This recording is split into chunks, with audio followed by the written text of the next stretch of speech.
Welcome to Positive Recovery MD. If you're listening, chances are you want to create happiness around you and thrive in your life. We're glad you're here and you've come to the right place.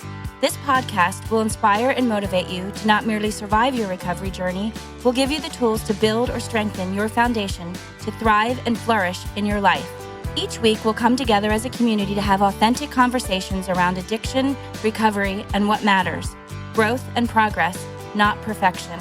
All while developing positive habits for you to utilize in your life. To learn more, please visit positiverecoverymd.com to sign up to receive the daily positive interventions that we'll review, as well as gain access to exclusive Positive Recovery content available only to Positive Recovery MD listeners. All right, let's get started.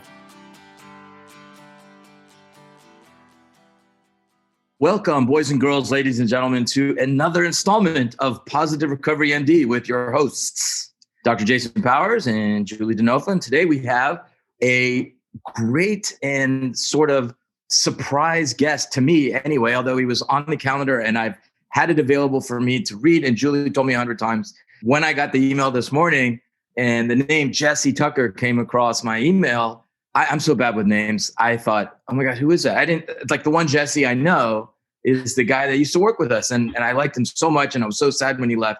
And so this is a treat for me.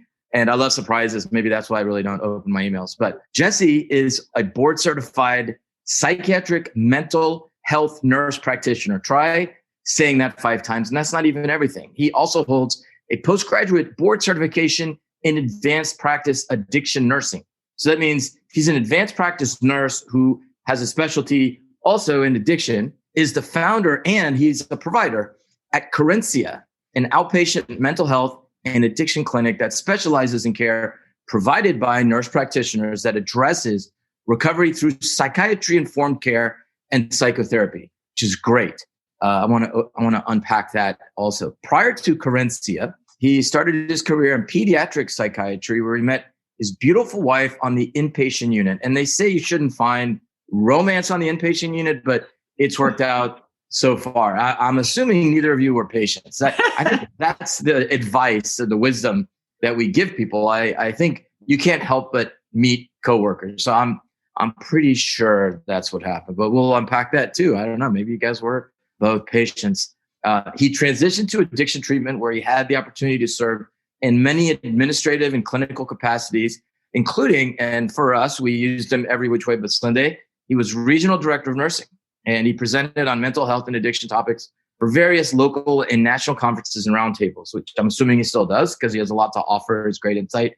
And when he's not working at Carencia or helping the community through his services, he's spending time with his beautiful wife, who we met on the psychiatric unit, and 3 amazing children who were the result of that romance on the psychiatric unit. So Jesse enjoys being alive, I guess, but he also enjoys being active in outdoor sports such as biking and hiking, and likes to spend time reading and traveling. So welcome, Jesse, to our podcast. It is definitely a special treat having you here, Jesse. So thank you. Every time I get together with you, I can feel my energy shift because I just get super happy and I laugh almost always when I'm with you. So thanks for always bringing joy to my world. And certainly I know that you help others kind of find their joy again and get into a rhythm. So thank you. I'm glad you're here. Yeah. Thanks for having me. I'm grateful. We ask our guests sometimes to give us, tell us 3 unique things about you. And I just thought was great is the first thing that he says is he's covered in tattoos, which I got to tell you, you can tell you're wearing a shirt and you're not covered. Your face is completely empty. You have all this canvas going on. Another thing that is unique about him is that he went to a women's university for undergrad. I can't believe you didn't meet your wife there. I would think just by numbers, probability, I don't know. And he's a 3rd generation nurse, which is pretty awesome. I married a nurse. I work for a nurse. I love nurses. You guys are the greatest. So how did you blend, Jesse, kind of your nursing career and wind up in the space of addiction medicine? Yeah. I think it happened unintentionally. I was at a pediatric hospital up here in Fort Worth, which is where we live. I was looking for a change. And, I was looking outside of the hospital, wanted to try something new. I'd had some experience actually volunteering for a residential Texas Youth Commission boys halfway house that specialized in offenders that had drug-related or substance-related crimes, or somehow drugs were involved. So I had some exposure that way, and I thought, I really enjoyed that atmosphere, and just started looking for other opportunities. Cooks, at the time, Cooks was the hospital. They didn't really want me to leave, but they didn't have much else to offer. I'd been there for a while. And I applied for a position at where we worked, actually. You hired me. You were my first professional opportunity in addiction nursing, or in addiction in the field. And so I took the jump, and I fell in love with it quickly.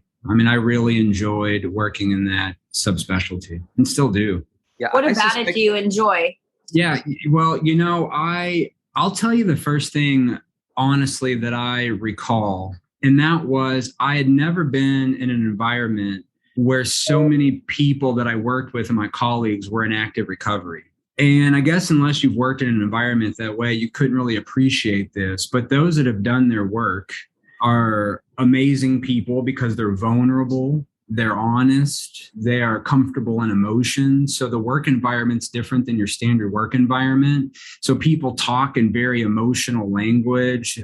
They're supportive in ways that you don't traditionally find in work atmospheres. And so I always had this joke moving on that I said, I think that everybody needs to work the 12 steps. I think the world would be a better place if everyone had to take a moral inventory, share it with somebody, and talk openly about our defects. But that's just a joke. And I couldn't pull away from it after that. Really enjoyed it.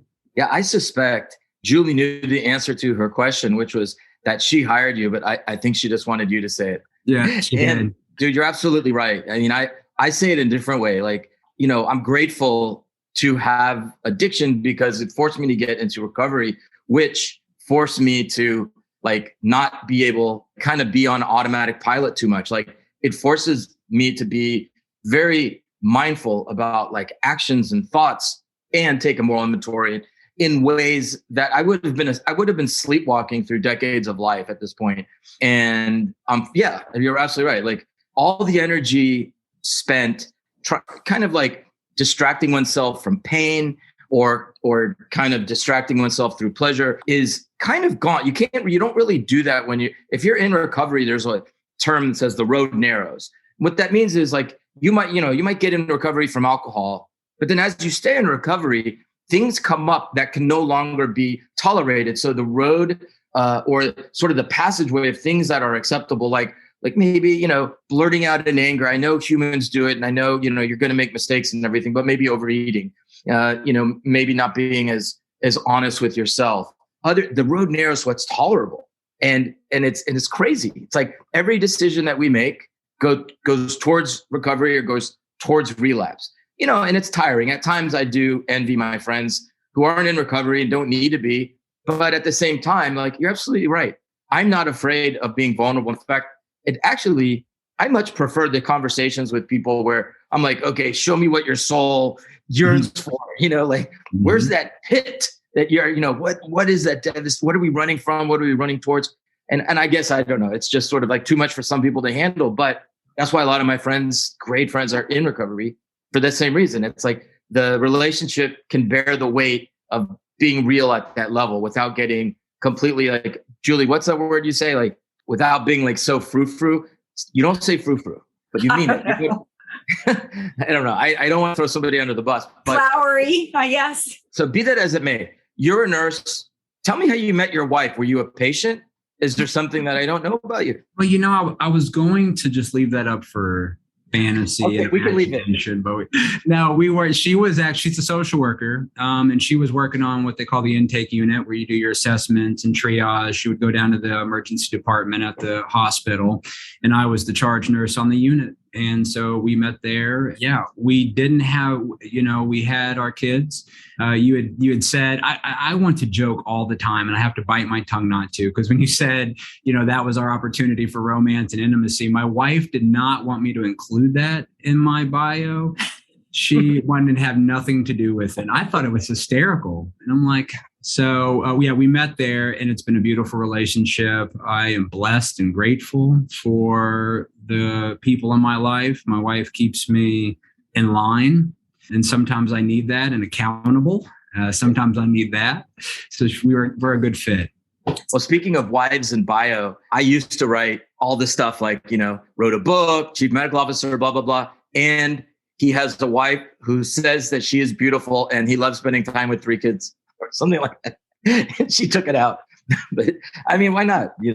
Like, we're in the same place. I wanted to write something funny. I struggle with this all the time because sarcasm and humor is close to my heart. And my wife is more practical. So as I'm talking to this through her last night, and I'm like, I really want to say this. And she's like, bad idea. It's your humor and sarcasm don't come across in text.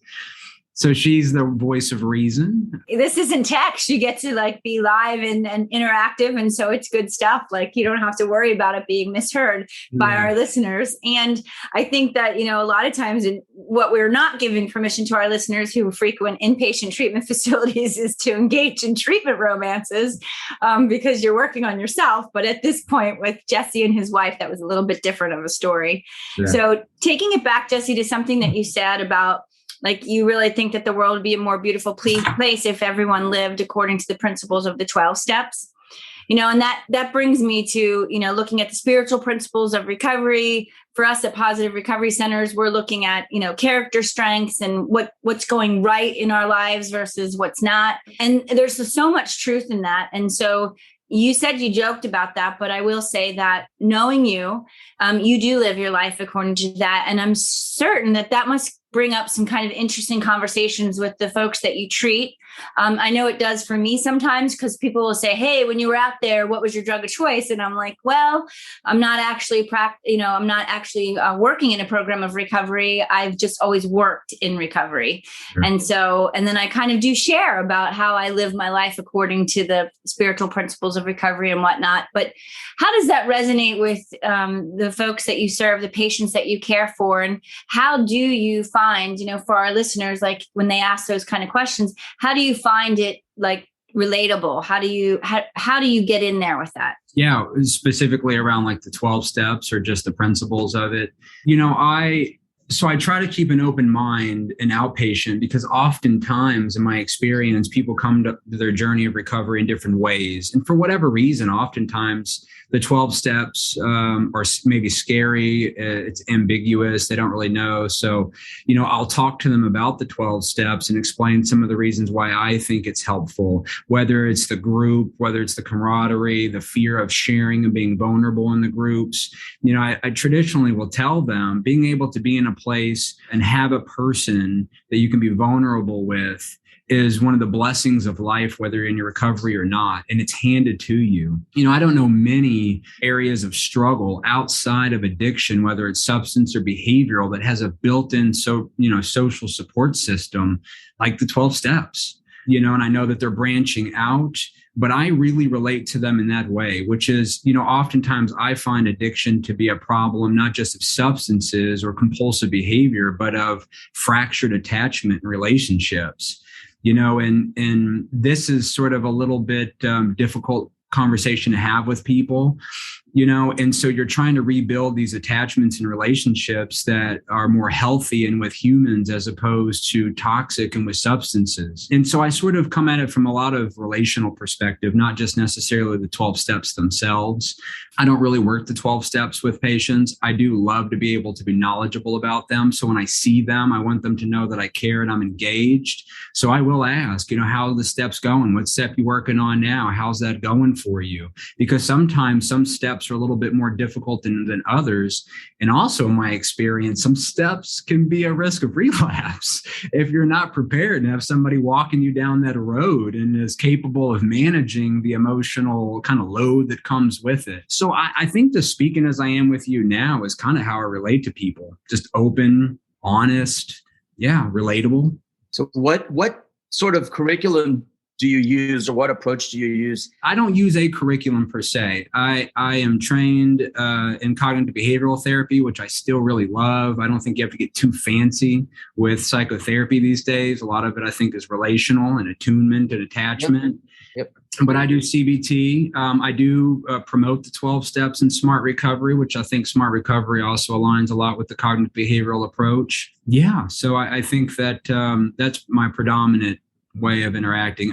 Motivational interviewing is always helpful and enhancement, but that's traditionally at the beginning of treatment, as you well know, or if somebody starts to have some risks of relapse. But so your program, tell us a little bit about it. So if you don't use sort of a curriculum, is it group and individual? Is it just individual? Yeah, really good question. Yeah, so it's individual, which is why I don't have necessarily a curriculum. We don't do any group programming. We've talked about it a lot, but right now it's all individual. And what doesn't necessarily make us unique, but I do think really kind of separates us from maybe the norm, is that we practice both psychotherapy and psychiatric-informed care. Of course, I say this because I'm a nurse practitioner. Don't want anybody to think that I'm practicing medicine here on the live podcast. But nonetheless, I mean, we provide medicine, and we like to take that approach from the biological aspect of care. And we do things such as ambulatory detox, medication-assisted treatment.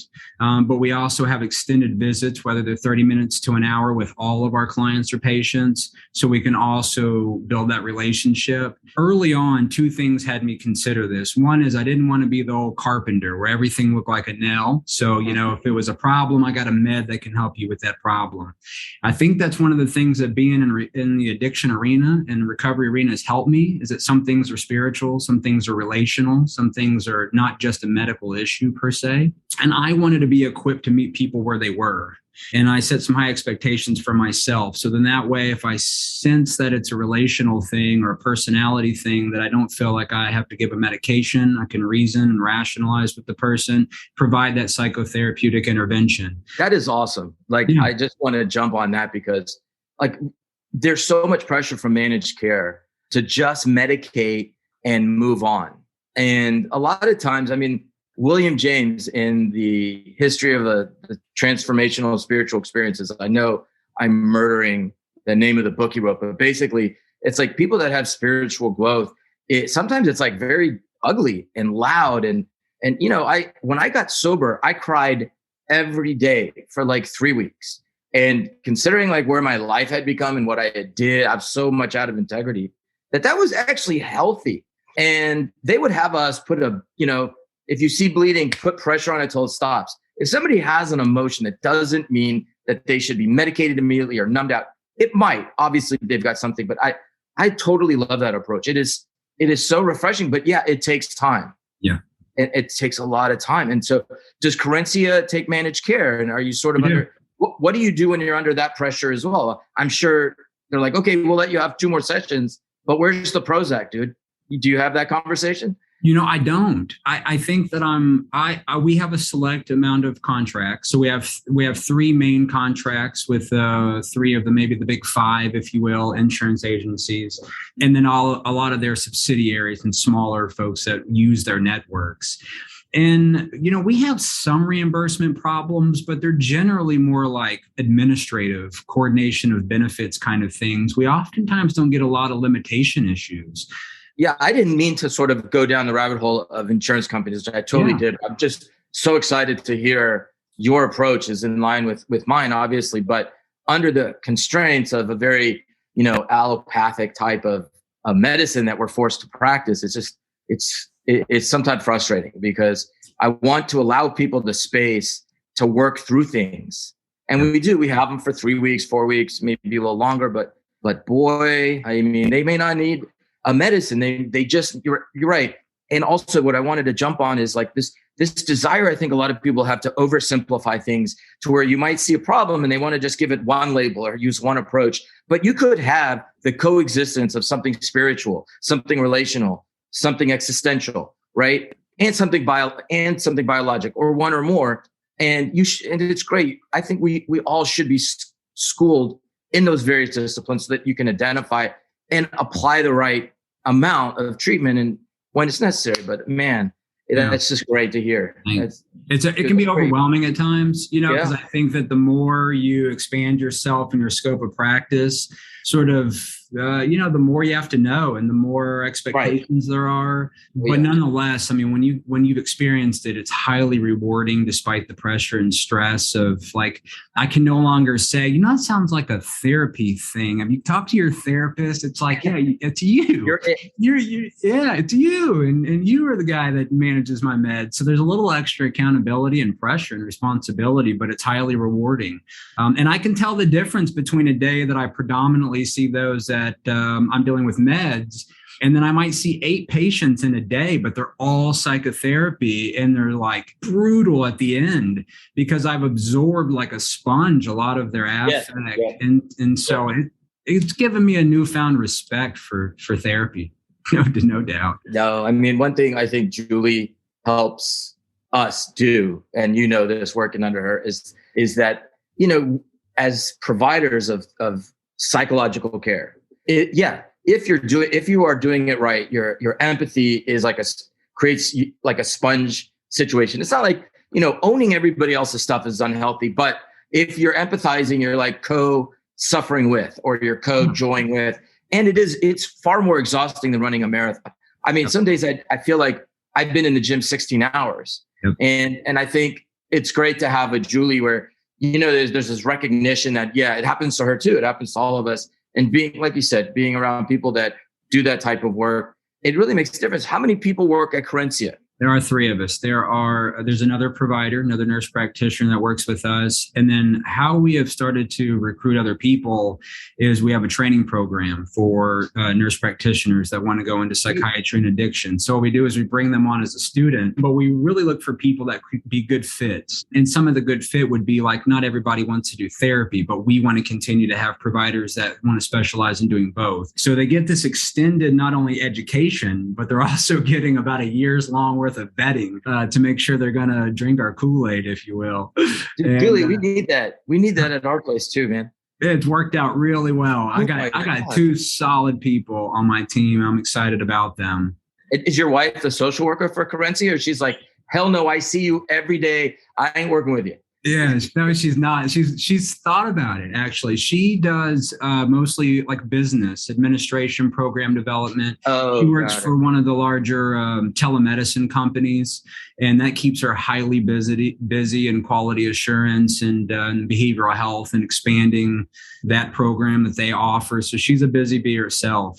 So with COVID-19 and the increase of, kind of overdose overall, and also just people experiencing symptoms related to substance use disorder and mental health.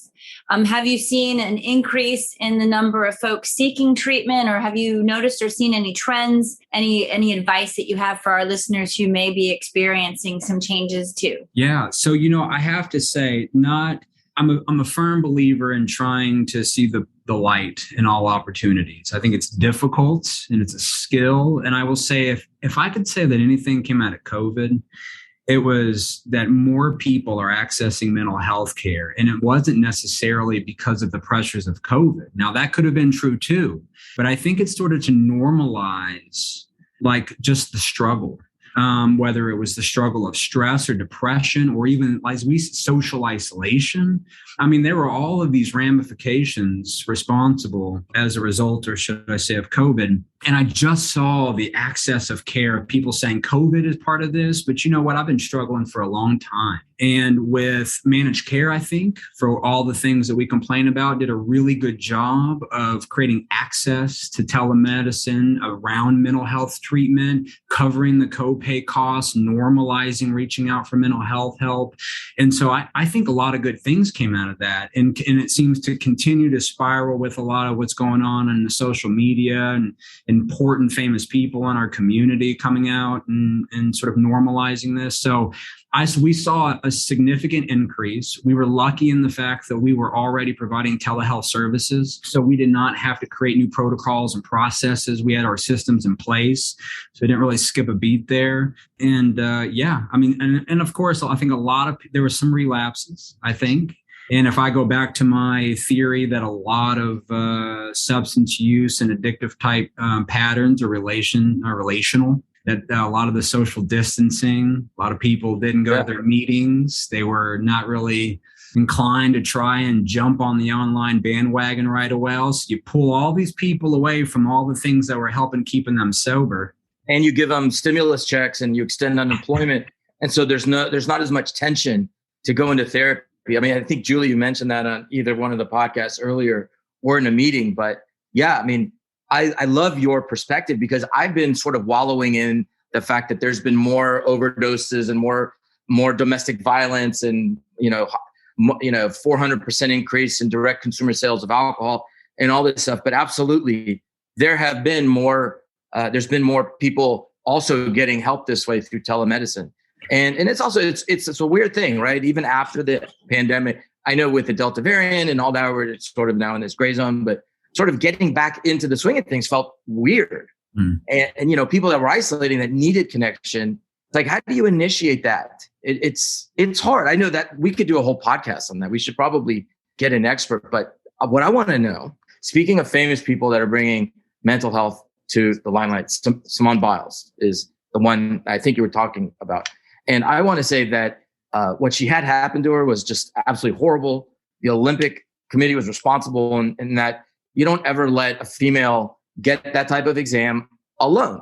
There's always a chaperone that would have eliminated it. And she had PTSD. It was identified. She got help. And, as an athlete, she has nothing to prove to anybody. She has performed at the highest level to be the GOAT.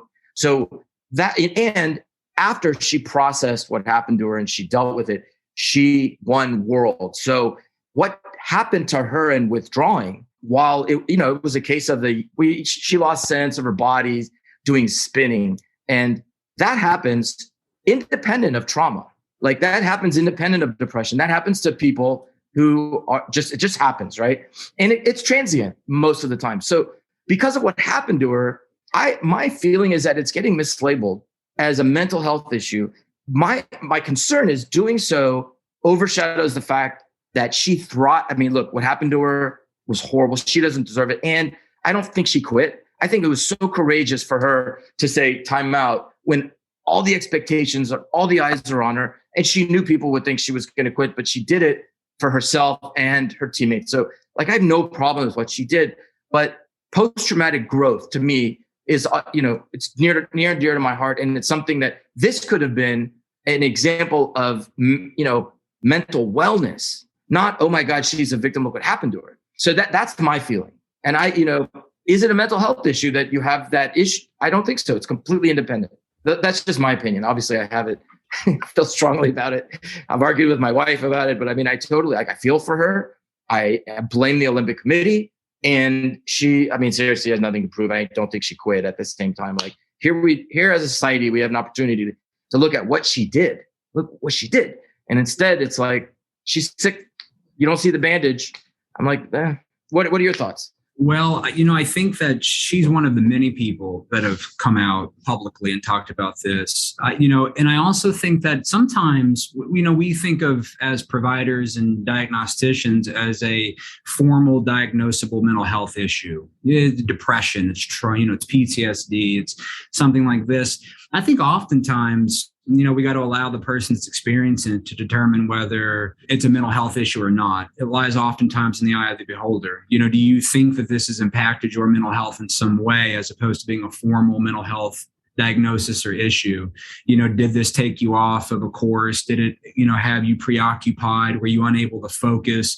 Do we call that mental health? One of the things that I really tried to do just locally in the community is normalize mental health in the sense of, just overbearing stress can be a mental health problem if you don't have the skills to cope with the stress, but it doesn't necessarily mean that you have a psychiatric disorder.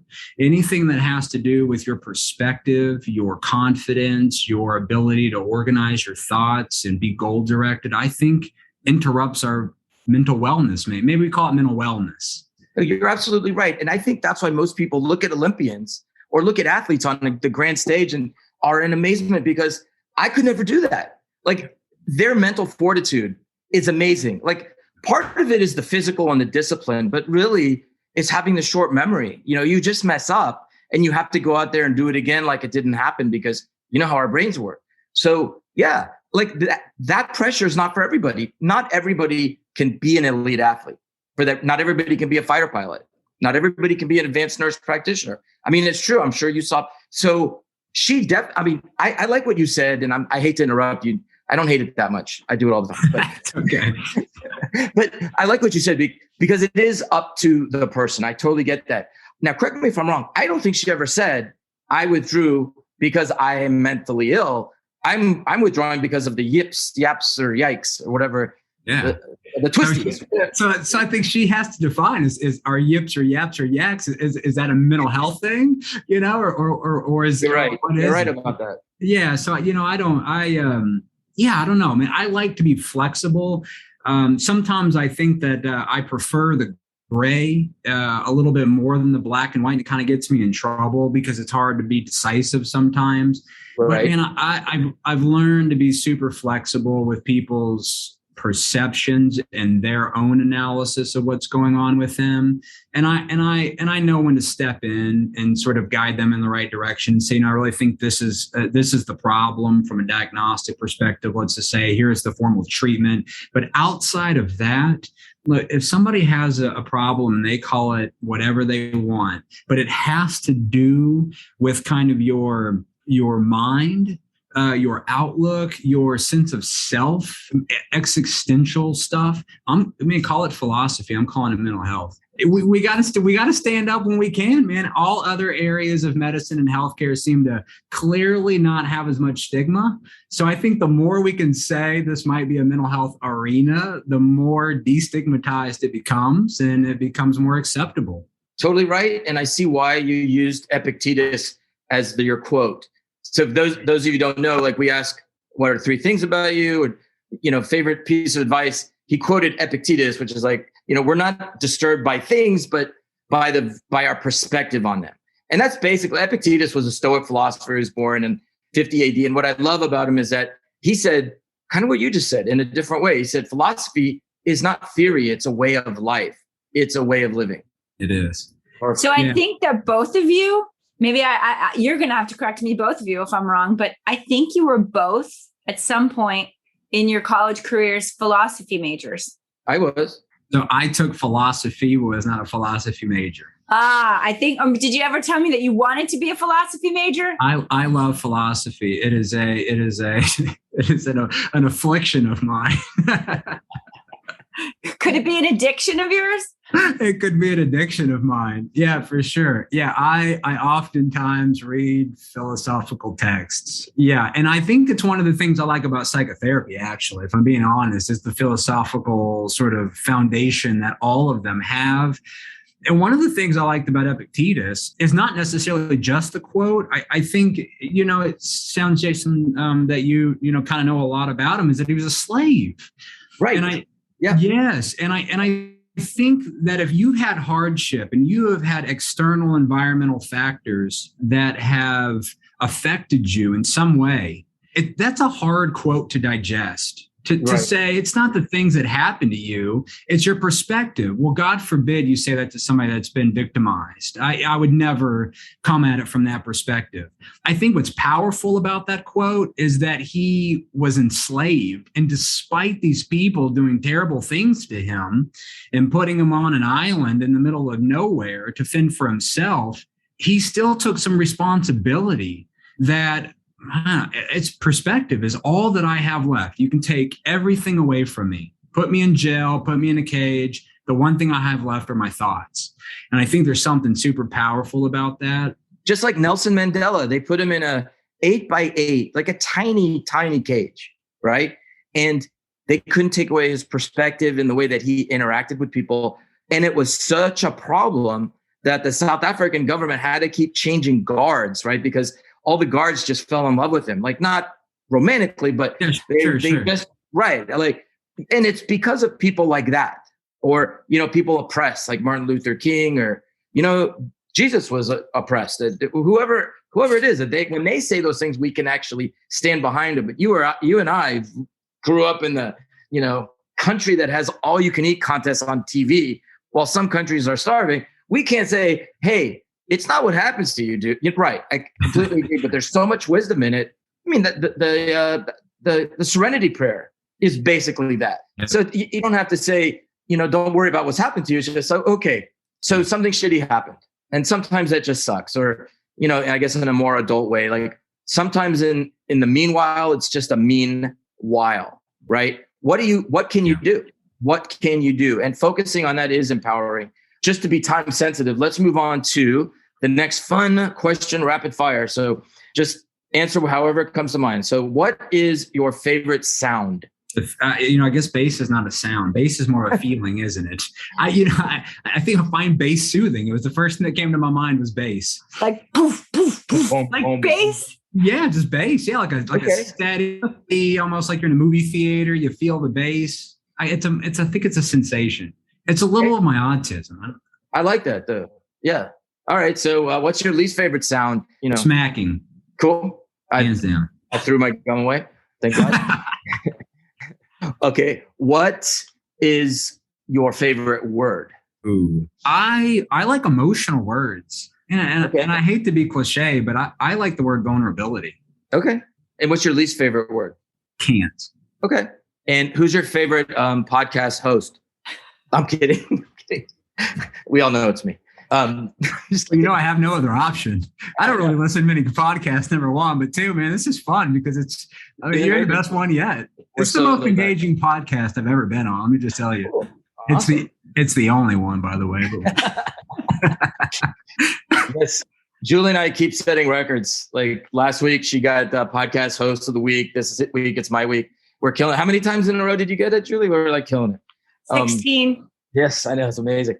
So what vocation do you think you would love to have had a stab at if you're not doing what you're doing, starting from like a young age? What would you think you would just love doing in a different life? Architecture. Okay, I can see that. And what vocation would you rather lick the floor than do? What would be the worst thing you can imagine doing for your whole life? Accounting. Yep, I'm with you on that one. I don't know about architecture. That's probably in the top 5, though. Let's assume there's a God. When you die at Heaven's Gate, what would you like to hear come out of God's mouth? It's okay. All right. Good enough. You have successfully completed the rapid fire questions. Way to go. We're going to move into the positive intervention. The positive interventions are something that we do at Positive Recovery Centers. There's also a Positive Recovery Daily Guide that is a book that is headed your way, Jesse. So if you don't already have, if this is not the one, no, I think he has. Is this the book you have, or do you have the When the Servant Meets the Master? No, I have that one. You have the brain book? I do. All right. Well, then I'm not sending you another one. I'll have to send you a different book. Can I get the Servant Meets the Master signed and dedicated to me in some form of fashion? Yeah, the second edition. Absolutely. Today we're looking at a quote by Alfred Adler. It is easier to fight for one's principles than to live up to them. Adler's quote exposes the ease of hypocrisy. How many politicians and other policymakers staunchly and publicly fight against promiscuity, fiscal irresponsibility, homosexuality, or drug use, only to become embroiled in scandals involving those exact things that they have combated. Perhaps self-loathing or insecurity spurs such energetic oppositions. Maybe it is just plain old ego-driven hypocrisy. Parents often want their children to do what they say and not what they do. After all, knowing what is right and directing others' behaviors while doing whatever you please takes very little effort. Words come cheap and easy. Actions require much more. Look searchingly at your conduct for certain principles you expose in theory, but fall short of in action. Many people have easier times championing causes than living up to them. Living by principles is often easier said than done. So the PI that we gave to Jesse was, we asked him to, in your journal, write down the 5 principles you value most. These could be virtues like justice, wisdom, etc. They could be communal creeds like treat others as you wish to be treated, or religious or spiritual beliefs like love thy neighbor.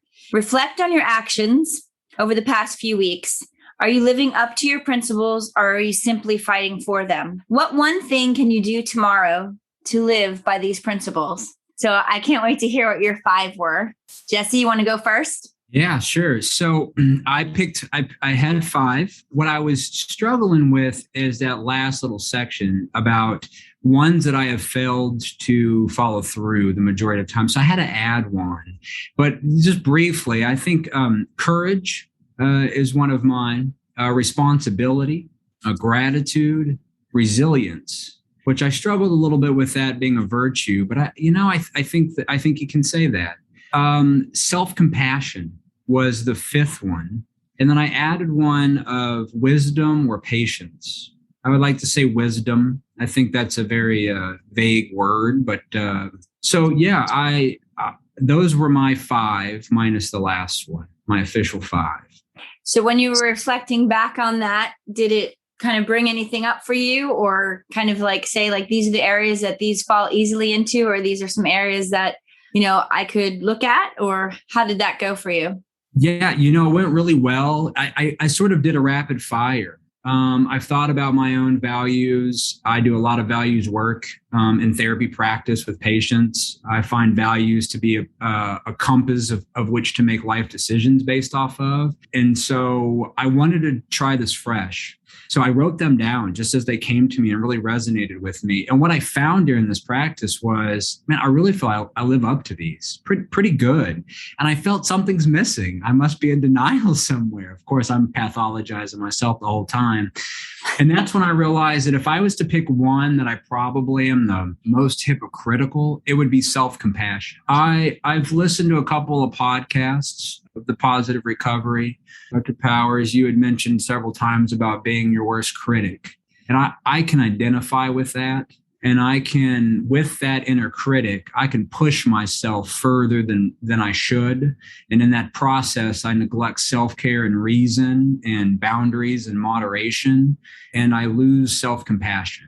And I get wrapped up in the idea that my identity or self-worth is either how much I know or how much I can do, as opposed to just accepting the fact that I'm worth 100% because I'm alive and I'm a human, and we all have this innate equal amount of worth.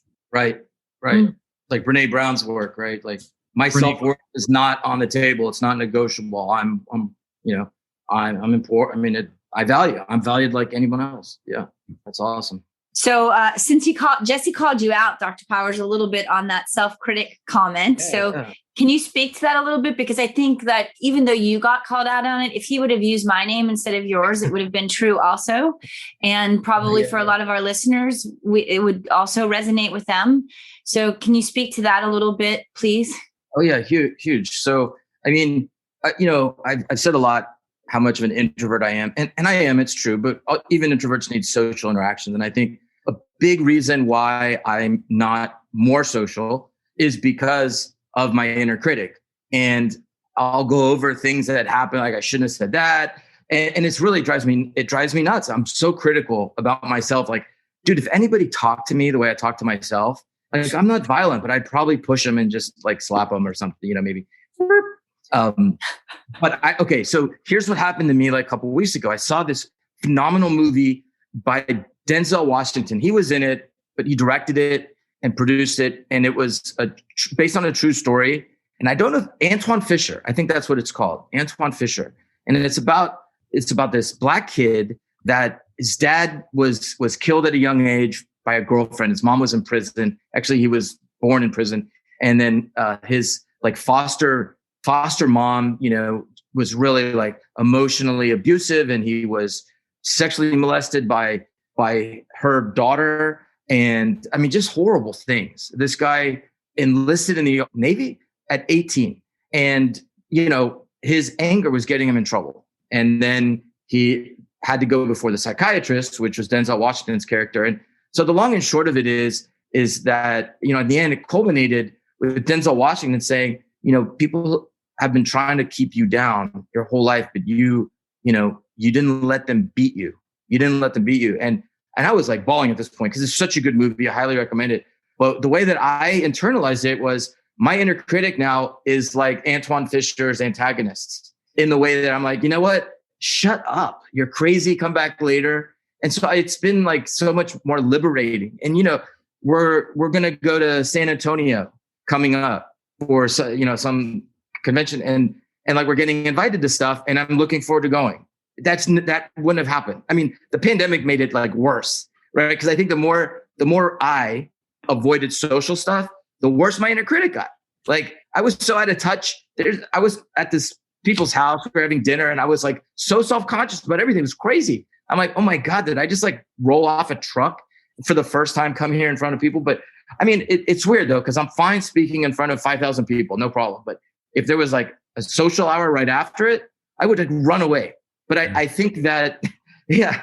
And I think I could totally identify with what you're saying. I'm talking about it from a socialization type, perspective, but it's true. My identity, like I'm that critic or whatever. I'll, compare myself to other people, like other doctors doing this. How come they're on this committee and I'm not? How come so-and-so is making this much money and I'm not?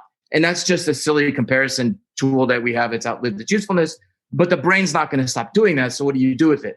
Well, the answer is gratitude, right? I mean, it's just pure and simple. So that's one of the virtues that I have. I wasn't practicing as much. I do some, now I'm doing a little more, and it helped with that too. So, I think the brain's always going to compare, and, comparison's the thief of joy. The way to be rich is to make an unlimited amount of money or be grateful for what you have. Because then, you don't know any difference then. Well, or you could take all my shit away, like all my comics, my car, as my kids are healthy and happy and my wife's healthy. I mean, that's all that I really want. Like everything else can just go in a fire. I don't care. There's always one kid that if there was a fire, you wouldn't rush to the room immediately. Yeah, but you got to keep them guessing on which one. That's right. I have 3 also. Julie has 3. I mean, kids are a handful. Thank God they're all in different parts of the country. I wouldn't have to worry. I can't get to any of them fast enough. Or just one, so it's easy. Anyways, did you do this? You want to share? Yeah, I do. I was going to share just a piece of it. And for me, it was kind of like the golden rule. Obviously I did my 5, but I wanted to speak to that piece, is like do unto others as you would like to have done to you.